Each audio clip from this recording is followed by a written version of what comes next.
Mini sermon.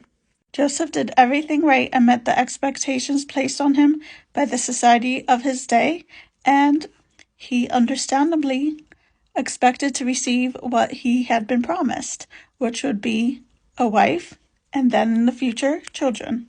But then all his best laid plans falls apart.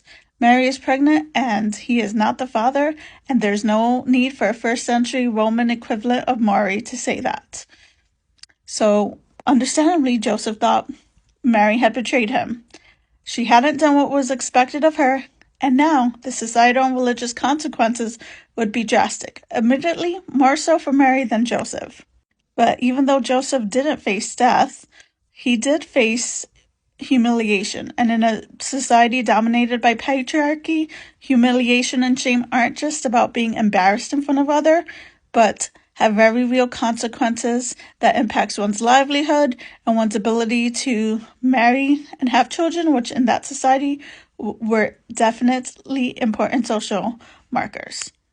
Joseph does the right thing and dismisses Mary, and does so quietly, perhaps with the hope that Mary's family will have time to figure out how to protect her life. I think it takes much imagination for us to be able to relate to Joseph. We did what we were supposed to do. We went to the right colleges and universities. We studied the correct majors. We got the right job. But then something unexpected happened. Maybe the major didn't work out, or we couldn't get a job, or we lost a job. We had an unexpected pregnancy, illness, or death. Whatever the plan we had so carefully figured out fell apart. A lot of times as Christians, we tie God's presence to blessings with material wealth and success. So if we are materially wealthy, or if we're successful, if our plans work out, well then obviously that's just God blessing us. And if things fall apart, well, that's bad decision making and evidence that God isn't with us. But let's be real. Doing the right thing and being owed success is a lie. Not in a society structured in such a way that the majority of people will struggle to survive.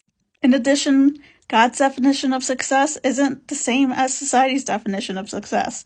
Joseph had worked hard to meet his society's definition of what it means to be a good person, and God swept in and said, "Nope, but I have bigger plans for your family." God doesn't care about whether or not we follow society's blueprint. In fact, chances are, if we take following Jesus seriously, we often won't be successful in society's eyes.